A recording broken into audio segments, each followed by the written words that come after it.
Hello and welcome to February's update from Talos. I'm Hazel Burton. On today's show, we're going to be talking about how attackers are really trying to stick the boot in, aka post-compromise attacks. Before that, let's get the latest security headlines from Dennis and Lindsay at Decipher. Okay, thanks, Hazel. I'm here with my colleague, Lindsay O'Donnell Welch. We have a few stories we wanted to highlight this week. And Lindsay, I think the biggest one that's had the most effects broadly in the industry is the Midnight Blizzard attacks that both HP Enterprise and Microsoft revealed in the last couple of weeks. So tell us a little bit about that.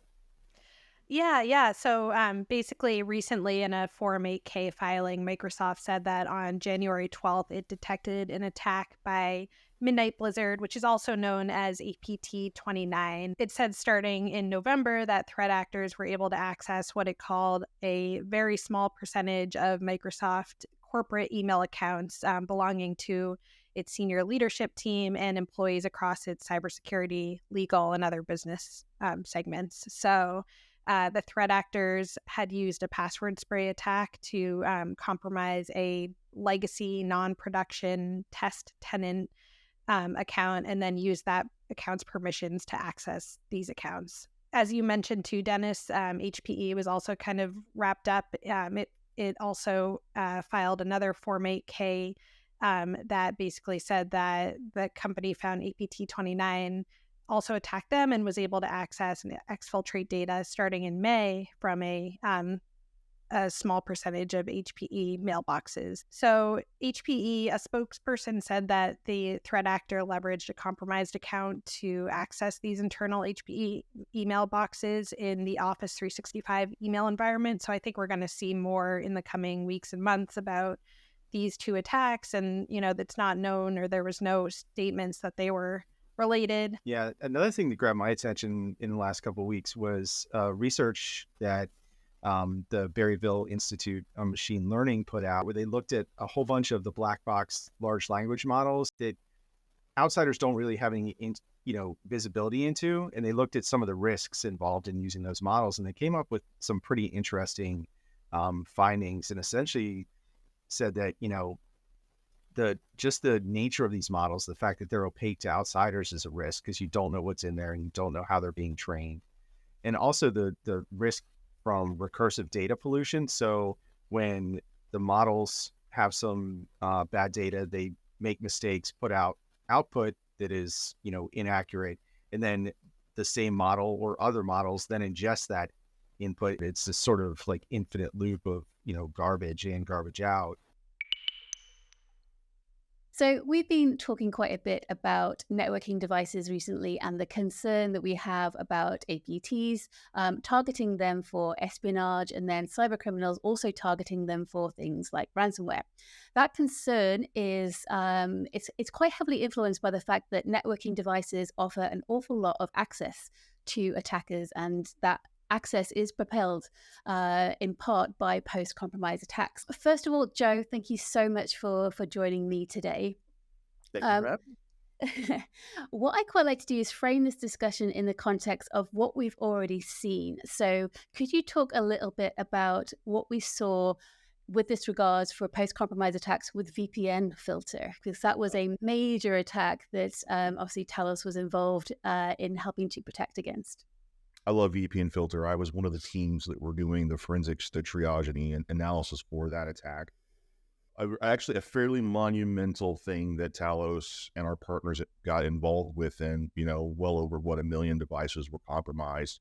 And these were consumer devices, and I would say consumer pro devices that were routers and that were switches or were network attached storage devices, things that we don't traditionally think of as vulnerable to victims. And the adversary in this particular case was able to compromise those devices, load implants on those devices, and for a long amount of time was able to be very stealthy and very quiet, launch additional attacks from those devices and use it sort of as an espionage network. It was really ingeniously done on their part. So, even as we flow into the parts of the conversation, there is a rich history of this, even if that history goes back to 2018 or 2019, however long ago VPN filter was. Yeah. 2018, yeah. Absolutely. And the key here is that the threat actors are trying to remain hidden, and also try and get more and more access. So what happens when, what I mentioned at the start, sticking the boot in, these threat actors are going and actually unpatching these devices? They're reintroducing vulnerabilities that had previously been patched. What's kind of happening in that space? So if I can if a patch covers a vulnerability, that would prevent me from installing additional maliciousness on that device, I need to get rid of it, right? I need to make the environment that I've compromised as hospitable as possible to me as the adversary to be able to do what I want to do. And that could align with additional implants that allow them to do various other malicious things, intercept traffic, run unsigned code on firmware that has been signed, things like that. It just really and truly depends on sort of the case-by-case basis. And another methodology that I wanted to get your take on, how are actors redirecting traffic to actor-controlled infrastructure? We've seen that in a few instances. So I can tell you that the adversary were able to basically create miniature servers inside of like compromised systems. And those servers are just virtualized computers that can do whatever you want them to. And they both created a base of operations, so to speak, for the adversary, but they would also allow you to intercept and redirect traffic. They would allow you to add and disable user accounts. Even that if you were to reboot the device and all of that flushes away in the active memory, you still have persistent accounts on the compromised device that would allow the user to get back on the device, right? Backdoor, if you will. We saw the exact same thing for HTTP and HTTPS redirects inside of VPN filter. It was it was like one of the first implants we ever discovered. So in terms of recommendations, we have spoken about how these attacks are challenging to defend against, but there are things definitely that we can talk about in terms of recommendations and to stop these post-compromise attacks happening. So would you be able to kind of go through your general advice and recommendations to the to our audience? Absolutely. So if you're a vendor and if you're a consumer of that product, I think there's a series of different things you want to do. If you're making something that goes into that space, secure by design is just the way to go. I know Cisco does it. I know several other vendors in the space do it. You really have to architect these products in such a way that they really conform, say, to NIST, their SSDF, their secure software defined framework.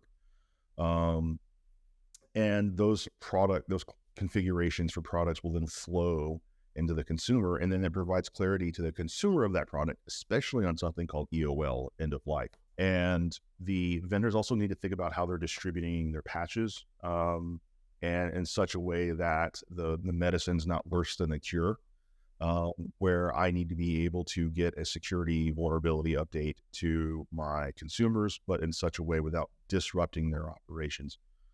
It is a really delicate and difficult balance to maintain. For the consumers of these devices, it's a little bit different, right?